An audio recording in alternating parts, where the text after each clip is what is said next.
इस कहानी की शुरुआत में हमें रेगिस्तान के बीच में बसे एक पेड़ को दिखाया जाता है जहाँ सभी बंदर खुशी से रहा करते थे। आज सभी बंदर अपने राजा के घर के बाहर इकट्ठा होते हैं और खुशी से नाचने लगते हैं क्योंकि आज राजा का बेटा जन्म लेने वाला था, वो अगला राजा बनेगा। तभी वहाँ किंग शिमोन भी आ जाता है। सभी उनसे काफी डरा करते थे क्योंकि वो बहुत पावरफुल थे। घर से किंग का मंत्री व्लादिमीर बाहर निकल कर आता है तो किंग की असिस्टेंट मंकी विच उससे बच्चे के बारे में पूछती है, लेकिन वो कुछ नहीं बताता। तो किंग उसे अपने पास बुलाता है। व्लादिमीर उन्हें बताता है कि एक समस्या आ गई है और उन्हें अपने साथ अंदर लेकर जाता है, जहाँ किंग देखता है कि उसका बेटा उसकी माँ की उंगलियां खा रहा था। किंग उसे उठा लेता है और खुश होता है क्योंकि उसका बेटा काफी स्वस्थ और हष्ट-पुष्ट था। वो उसे कहता है कि तुम आने वाले समय में यहाँ के नए राजा बनोगे और उसे वानिया प्रथम नाम देता है। तो गुस्से में वो बच्चा अपने डेड को मुक्का मारता है, जिससे किंग और व्लादिमीर खुश होते हैं। व्लादिमीर किंग से कहता है कि ये बिल्कुल आपकी तरह है, इसमें आपके जैसे ही शक्ति है, जिससे राजा खुश होता है। व्लादिमीर उसे फिर एक और बच्चा दिखाता है जो काफी कमजोर नजर आ रहा था। किंग उसे पूछते हैं कि बच्चा किसका है, तो व्लादिमीर उन्हें बताता है कि आपके दो बच्चे जन्मे हैं, जिसमें से पहला है, इसीलिए ये होने वाला राजा बनेगा।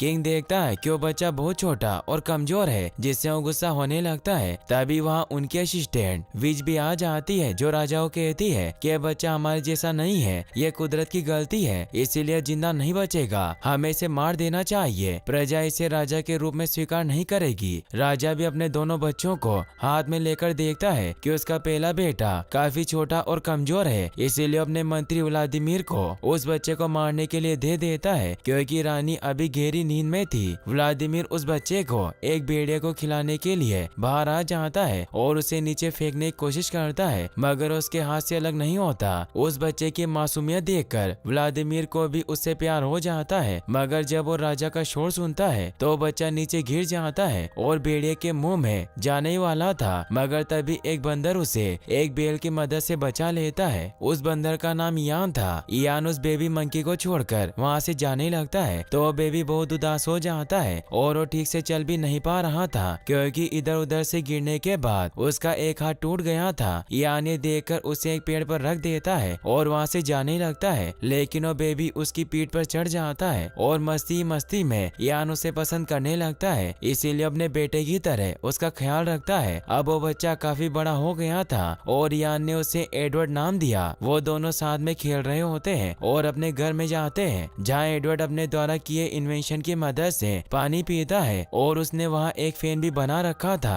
क्योंकि उसका दिमाग काफी तेज था। एडवर्ड देखता है कि उसने जिस जगह पर खाने के अंजीर छिपाए थे वो वहाँ नहीं है। इयान उसे कहता है कि वो तुमने खाए होंगे। तभी वो देखता है कि उसके अंजीर एक चूहा लेकर भाग रहा था, इसीलिए एडवर्ड उसे पकड़ने की कोशिश करता है, लेकिन वो बार बार नीचे गिर जाता है। इयान को एक आइडिया आता है और वो उस चूहे को पकड़ने के लिए एक ट्रैप बनाता है ताकि वो उसके अंजीर ना खा पाए, और वो इयान से कहकर एक बॉस को छीलकर फूंक मारकर एक चिपचिपा पदार्थ बनाता है, जिससे इयान दूर गिर जाता है। एडवर्ड थोड़ा चिंतित होता है, उसे लगा कि इयान मर गया, लेकिन इयान को होश आ जाता है क्योंकि वो बिल्कुल ठीक था। एडवर्ड देखता है कि उस लकड़ी से जो पदार्थ बना था उससे किसी भी चीज को चिपकाया जा सकता है। तभी उन दोनों को नगाड़ों की आवाज सुनाई देती है। एडवर्ड काफी खुश होता है क्योंकि ये बंदरों के कोकोबॉल गेम का विपुल होता है, जो गेम शुरू होने पर बजाया जाता था। एडवर्ड इयान से कहता है कि हमें भी वहाँ इसे देखने जाना चाहिए, मगर इयान मना कर देता है क्योंकि उसे सालों पहले ही झुंड से निकाल दिया था। सभी उसे पागल समझते थे। इयान उसे कहता है कि अगर हम वहाँ गए तो हमें बहुत मारेंगे। तो एडवर्ड उसे कहता है कि अगर वो तुम्हारे साथ बुरा बर्ताव करें तो तुम भी उन्हें अपना गुस्से वाला रूप दिखाना, मगर इयान फिर भी नहीं मानता और वहीं बैठ जाता है। तो एडवर्ड उसे कहता है कि तुम मेरे साथ नहीं चले तो मैं यहाँ से कूद जाऊंगा, क्योंकि अपने एक हाथ की वजह से वो पेड़ पर छलांग नहीं लगा सकता था। जब इयान उसकी तरफ ध्यान नहीं देता तो सचमुच कूद जाता है, इसीलिए इयान भी उसे बचाने के लिए कूद जाता है और वो दोनों राजा के इलाके में छिपकर कोकोबॉल मैच देखने लगते हैं, जिसमें राजा का बेटा वानिया भी गेम खेल रहा होता है और वो काफी बड़ा और ताकतवर हो गया था, इसीलिए आसानी से गोल करता जा रहा था। सभी इससे काफी खुश होते हैं। किंग भी खुश थे। इयान गेंद की तरफ अट्रैक्ट होता है तो एडवर्ड उसे समझाता है कि हम बाहर नहीं जा सकते वरना सभी हमें देख लेंगे, मगर जब वो गेंद इयान के पास से गुजरती है तो इयान खुद पर काबू नहीं कर पाता और उस गेंद को पकड़ने के लिए जंप लगा देता है, जिससे इयान इयान और एडवर्ड गेंद के साथ नीचे गिर जाते हैं और वो बॉल एक पत्थर के अंदर जाकर फंस जाती है। सभी बंदर इयान पर गुस्सा होने लगते हैं क्योंकि उसकी वजह से उनकी बॉल खो गई थी। वो उसे मारने लगते हैं। ये देखकर एडवर्ड एक लकड़ी की मदद से उस बॉल को बाहर निकाल लेता है। सभी ये देखकर हैरान रह जाते हैं कि एडवर्ड ने गेंद कैसे बाहर निकाली। एडवर्ड उन्हें बताता है कि मैंने ये सब एक खास पदार्थ की मदद से किया जो लकड़ी से निकलता है और इससे किसी भी चीज को पकड़ा जा सकता है। अब वानिया भी एडवर्ड के पास आ जाता है और उसे ऊपर उठाकर गेंद बाहर निकालने के लिए थैंक्स कहता है। तो एडवर्ड वानिया को कहता है कि मेरे पास कोको बोला गेम को अच्छा बनाने का विचार है, हम एक फील्ड बना सकते हैं। मगर वानिया उसे कहते हैं कि यहाँ के नियम कभी नहीं बदलते। तभी विच और व्लादिमीर देखते हैं कि एडवर्ड के पैर की एक उंगली छोटी है जिससे वो पहचान जाते हैं कि वो महाराज का पहला बेटा है। इससे वो परेशान होते हैं क्योंकि महाराज ने उन्हें उसे मारने को कहा था। अब उस चिपचिपे पदार्थ की वजह से वो बॉल वानिया से चिपक जाती है, इसीलिए सभी बंदर उस गेंद को निकालने की कोशिश करते हैं। ये देखकर इयान और एडवर्ड चुपचाप वहाँ से निकल जाते हैं। अब जैसे तैसे सरगई नाम का बंदर उस गेंद को निकाल लेता है, लेकिन वो उस बॉल के साथ ही हवा में उछल जाता है और वो बॉल किंग के सर पर जाकर चिपक जाती है। व्लादिमीर जब उस बॉल को निकालता है तो उस बॉल के साथ साथ राजा के सारे बाल भी निकल जाते हैं। किंग व्लादिमीर पर गुस्सा होते हैं तो व्लादिमीर कहता है कि वो मैं नहीं था।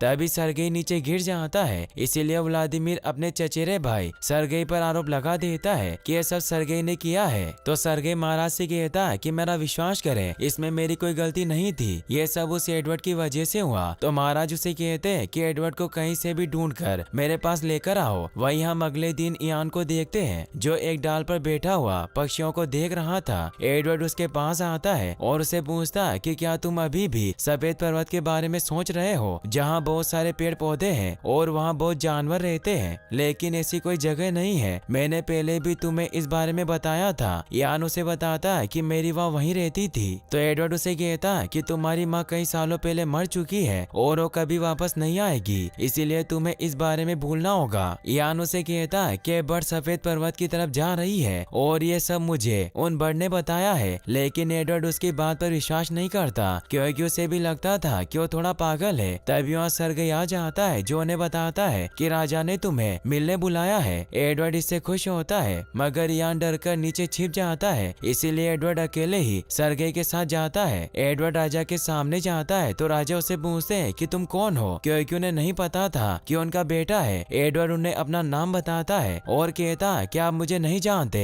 क्योंकि मैं उत्तर की तरफ रहता हूँ जहाँ मेरे और इयान के अलावा कोई नहीं रहता। इयान भी वहाँ पर आ गया था क्योंकि उसे एडवर्ड की फिक्र थी। एडवर्ड महाराज से कहता है कि मुझे आपसे मिलकर बहुत खुशी हुई। राजा उसे कहते हैं कि मैंने सुना तुम मैजिक करते हो। एडवर्ड उन्हें कहता है कि जादू कुछ नहीं होता। विच इससे गुस्सा होती है क्योंकि वो जादू जानती थी। राजा उसे चुप करवा देते हैं और एडवर्ड से उस ग्लू के बारे में पूछता है। तो एडवर्ड उन्हें बताता है कि मेरा एक आविष्कार है जो हर कोई कर सकता है और वो इयान से लोटस का एक पत्ता मंगवाता है और पेड़ के पत्तों से राजा के लिए एक ताज बना देता है। राजा इससे खुश होते हैं। सभी को ताज काफी पसंद आता है। वानिया विच की तरफ इशारा करता है क्योंकि उसे पता था एडवर्ड उसका भाई है और उसे मारना चाहता था, इसीलिए विच उसका एक काम करने के लिए निकल जाती है। अब एडवर्ड इयान के लाए हुए लोटस के पत्ते पर थोड़ा पानी डालता है जिससे वो एक मिरर की तरह काम करता है। वो महाराज को उसके पास ले जाता है और उसमें उन्हें उनकी शक्ल दिखाता है जिसमें वो खुद को देखकर ही डर जाते हैं। तो एडवर्ड उन्हें कहता है कि डरिए मत, महाराज ये आपका प्रतिबिंब है जो आपको पानी में दिखाई दे रहा है। राजा इससे खुश होते हैं। अब एडवर्ड बैलों की मदद से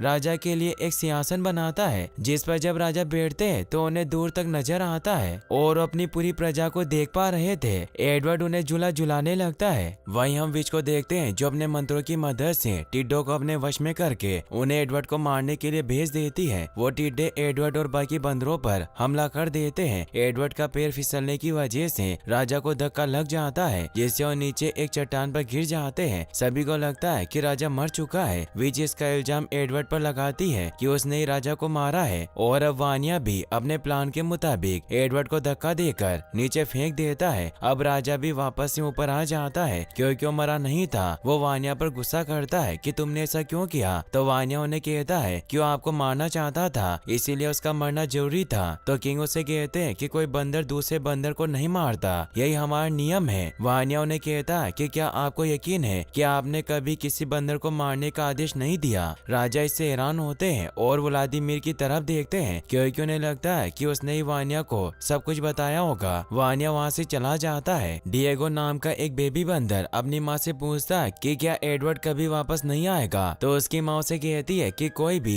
जब इस जगह से नीचे गिरता है तो वापस नहीं आता। किंग भी दुखी होते हैं। वहीं हम एडवर्ड को देखते हैं जो बंदरों के कुल वृक्ष से नीचे गिरने की वजह से काफी इंजर्ड हो चुका था, इसीलिए वो ठीक से खड़ा भी नहीं हो पा रहा था। यान उसके पास आता है लेकिन वो पेड़ से नीचे नहीं उतरता क्योंकि सभी बंदरों को लगता है कि इस पेड़ में उनके कुल देवता रहते हैं जो पेड़ छोड़ने पर उन्हें सजा देंगे। एडवर्ड ये देखकर कि यान उसकी मदद करने नहीं आ रहा तो वो आगे की तरफ बढ़ने लगता है जहाँ उसे दो शत्रुमुख जैसे बर्ड दिखाई देते हैं। एडवर्ड को काफी भूख लगी थी इसीलिए उनसे कुछ फ्रूट्स मांगता है लेकिन वो बर्ड डरने लगती है, जिससे जब एडवर्ड आगे बढ़ता है तो अपने दो पैरों पर खड़ा हो जाता है। वो दो पैरों पर चल भी पा रहा था, इससे वो बहुत खुश होता है कि उसने चलने का नया तरीका इजाद किया। उसे वहाँ बहुत जानवर भी नजर आते हैं जिन्हें देखकर वो खुश हुआ, मगर तभी वहाँ वुल्फ का एक झुंड उनकी तरफ आने लगता है। यह देखकर एडवर्ड उन शत्रुमुख के साथ वहाँ से भागने लगता है। पेड़ पर बैठे सभी बंदर इससे काफी हैरान होते हैं कि एडवर्ड दो पैरों पर दौड़ रहा है। एडवर्ड अब राइनो के झुंड से होता हुआ आगे बढ़ता है। अब वो राइनो भी वुल्फ के डर से एडवर्ड के पीछे भागने लगते हैं। एडवर्ड गलती से उन राइनो को पेड़ की तरफ ले आता है और वो सभी पेड़ पर हमला करने लगते हैं, मगर तभी वहाँ किंग आ जाते हैं जो अपनी पावर से उन राइनो को रोकने लगते हैं। लेकिन एक राइनो एडवर्ड के ऊपर हमला करने वाला था, इसीलिए एडवर्ड को बचाने के लिए उसके सामने आ जाते हैं क्योंकि उन्हें पता चल गया था कि एडवर्ड उनका बेटा है। किंग की हालत अब काफी खराब होती है। वो एडवर्ड से कहते हैं कि मैं तुमसे माफी चाहता हूँ, तुम मेरे बेटे हो लेकिन आज तक मैंने तुम्हें ये बात नहीं बताई। ये कहते हुए वो अपना दम तोड़ देते हैं। वानिया एडवर्ड को कहता है कि पिताजी पागल हो गए हैं, तुम मेरे भाई नहीं हो। ये कहकर उसे धक्का दे देता है और अपने डेट को लेकर वहाँ से निकल जाता है। एडवर्ड इससे काफी परेशान होता है कि किंग उसके फादर थे। वहीं अब वानिया अगला राजा बन जाता है क्योंकि किंग मर चुके थे। व्लादिमीर वानिया की तारीफ कर रहा होता है कि तुम बहुत अच्छे राजा हो, महान हो, जबकि तुम्हारे डेट बहुत छोटे थे। वानिया व्लादिमीर से कहता है कि तुम्हें मेरे भाई को मारने का एक काम सौंपा गया था, वो भी तुम ठीक से नहीं कर पाए और उसे मंत्री पद से हटा देता है। इससे व्लादिमीर का चचेरा भाई सर्गेई बहुत खुश होता है क्योंकि वो मंत्री बन चुका था। वहीं एडवर्ड जब इयान के साथ नीचे जमीन पर आता है तब अचानक से मौसम खराब हो जाता है और एक विशालकाय टोर्नेडो बनता है जो सभी चीजों को अपने अंदर खींच रहा था। इसीलिए सभी बंदर पेड़ में छिप जाते हैं, लेकिन व्लादिमीर को कोई अपने घर में नहीं लेता। इसीलिए वो विच के पास जाता है लेकिन वो उसका हाथ छोड़ देती है, जिससे व्लादिमीर टोर्नेडो में चला जाता है। नीचे एडवर्ड भी टोर्नेडो से बचकर भाग रहा था लेकिन वो भी उसके अंदर चला जाता है। वो देखता है कि बहुत सारे जानवर उसके अंदर है। तभी उसे एक और बंदर की फैमिली दिखाई देती है जिसमें लूसी नाम की फीमेल मंकी अपने परिवार से अलग हो जाती है। एडवर्ड को उसे देखते ही उससे प्यार हो जाता है, इसीलिए उसकी तरफ बढ़ता है, मगर वो तूफान की वजह से नीचे आ जाता है। एडवर्ड उसे बचाने के लिए पेड़ से एक बेल बांधता है और किसी तरह लूसी का हाथ पकड़ लेता है, मगर वो एक चट्टान से लटक जाते हैं। एडवर्ड किसी तरह लूसी को पकड़कर ऊपर लाने की कोशिश करता है, मगर रस्सी टूट जाती है और वो नीचे गिरने लगते हैं। लेकिन तभी इयान आकर उन्हें बचा लेता है। एडवर्ड इससे खुश होकर उसकी तरफ थम्स अप करता है, जिससे इयान भी जब ऐसा करता है तो बहुत दूर चला जाता है। एडवर्ड लूसी को ऊपर ले आता है। अब मौसम भी पहले की तरह नॉर्मल हो जाता है। लूसी को जब होश आता है तो काफी अग्रेसिव हो जाती है और एडवर्ड पर हमला करने लगती है। एडवर्ड उसे बताता है कि मैंने तुम्हारी जान बचाई। लूसी काफी दुखी होती है क्योंकि उसने अपनी फैमिली को खो दिया था। एडवर्ड उसे शांत करने की कोशिश करता है, मगर उसे बाइट करके वहाँ से भाग जाती है। इयान भी एडवर्ड के पास आ जाता है, मगर एडवर्ड लूसी को पसंद करने लगा था, इसीलिए उसके पीछे जाता है। वो लगातार कुछ दिनों तक एक दूसरे का पीछा करते रहते हैं। रास्ते में एडवर्ड को बहुत सारी प्रॉब्लम का सामना भी करना पड़ता है। वो अपने एक हाथ से ही पहाड़ चढ़ता है और फाइनली लूसी के पास पहुंच जाता है। वो अब उसे अपना नाम बताती है। एडवर्ड उस पर गुस्सा करता है कि एक हफ्ते से मैं तुम्हारा पीछा कर रहा हूँ, मैंने तुम्हारे लिए अपने दोस्त को छोड़ दिया। लूसी एडवर्ड को सूंघकर देखती है, जिससे उसे विश्वास हो जाता है कि उसका दोस्त है। अब लूसी भी उसकी तरह दो पैरों पर चलने की कोशिश करती है, जिसमें एडवर्ड उसकी मदद करता है। अब दोनों साथ में बैठ जाते हैं। एडवर्ड लूसी को अपना घर दिखाकर कहता है कि मैं वहीं उस पेड़ में रहा करता था जो बहुत बड़ा है, और अब वो लूसी को अपने साथ लेकर पेड़ की तरफ बढ़ने लगते हैं। रास्ते में एडवर्ड लूसी को बताता है कि सभी तुमसे प्यार करेंगे, मैं राजा का भाई हूँ। रास्ते में जब वो लावे में से गुजरते हैं तो एडवर्ड एक लकड़ी की मदद से आग जला लेता है। पहले तो उसे कुछ समझ नहीं आता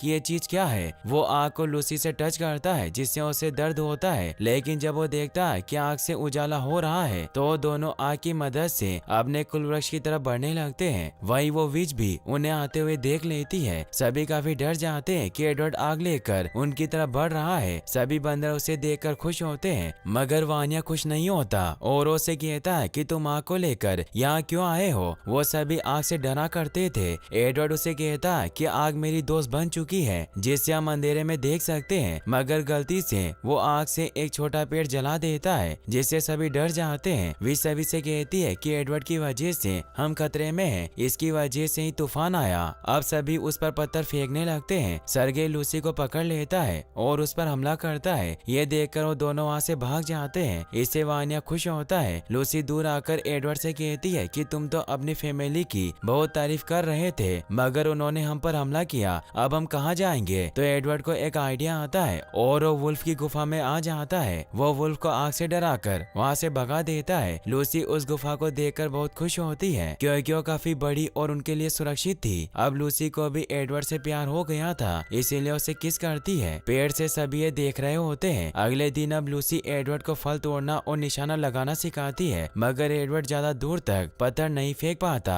मगर जब उसे लूसी सिखाती है तो वो धीरे धीरे सीख जाता है। रात तक वो बहुत सारा खाना इकट्ठा कर लेते हैं। सभी बंदर पेड़ से ये देख रहे होते हैं, इसीलिए अब उनकी भी नीचे जाने की इच्छा होती है। लूसी और एडवर्ड अब पत्थर और लकड़ी की मदद से आग जलाना भी सीख जाते हैं। अगले दिन एडवर्ड जब एक जानवर का शिकार कर रहा होता है तो एक फ्लाइंग डायनासोर उसे उठाकर ले जाने लगता है। ये देखकर लूसी उस डायनासोर पर हमला करके उसे मार गिराती है। अब एडवर्ड एक भेड़िए को भी अपना पेट बना लेता है। रात को लूसी अपने शिकार किए जानवरों को कच्चाई खाने लगती है। एडवर्ड को ये पसंद नहीं आता, इसीलिए उसे आग में डाल देता है जिससे उसे खुशबू आती है और अब वो जानवरों को पकाकर खाने लगते हैं। इसकी खुशबू पेड़ के बंदरों के पास भी पहुंच जाती है, इसीलिए वो भी नीचे जाने की सोचते हैं। लेकिन तभी पेड़ की आत्मा की आवाज आती है जिससे सभी डर जाते हैं, मगर डिएगो नाम का बच्चा उस आवाज का पीछा करता है जिससे उसे पता चल जाता है कि विच आवाज निकाला करती थी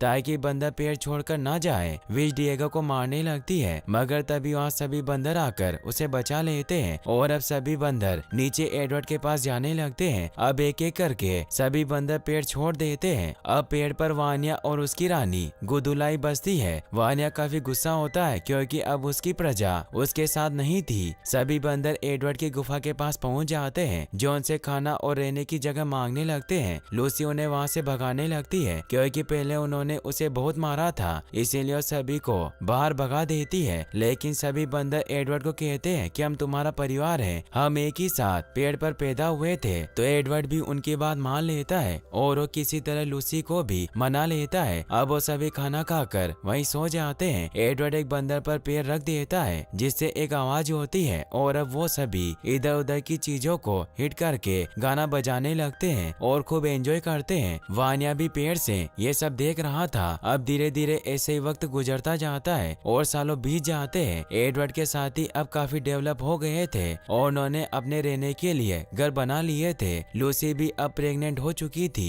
जिससे एडवर्ड बहुत खुश था। वो बाहर आता है और देखता है कि उसका पूरा परिवार बहुत खुश है। एडवर्ड डिएगो के पास आता है जो मेहमत की ड्राइंग बना रहा था, जिससे वो खुश होता है क्योंकि उसने चीजों को ड्रॉ करने का नया तरीका इजाद किया था। तभी वो देखता है कि सरगे दो बंदरों के साथ बदतमीजी कर रहा है, इसीलिए वो उन्हें रोकने जाता है। वहीं हम विच को देखते हैं जो अब एडवर्ड से बदला लेने के लिए अपनी टिड्डों की फौज को जगा देती है और उसे एडवर्ड के गांव में भेज देती है। टिड्डे एडवर्ड के परिवार पर हमला कर देते हैं और लकड़ी से बने हुए घर और सभी चीजों को पूरी तरीके से राख कर देते हैं, जिससे अब वहाँ कुछ नहीं बचता। सभी से काफी दुखी होते हैं। सरगे सभी से कहता है कि ये सब वानिया ने किया है और वो सभी को वानिया के खिलाफ भड़काता है। एडवर्ड उन्हें रोकने की कोशिश करता है लेकिन वो नहीं रुकते और सरगे सभी लोगों के साथ वानिया को मारने के इसीलिए निकल जाता है। एडवर्ड अपने पेड़ के साथ पहले ही पेड़ के पास पहुंच जाता है और वानिया को आवाज लगाकर बताता है कि सरगे लोगों के साथ तुम्हें मारने आ रहा है, लेकिन वानिया नीचे नहीं आता।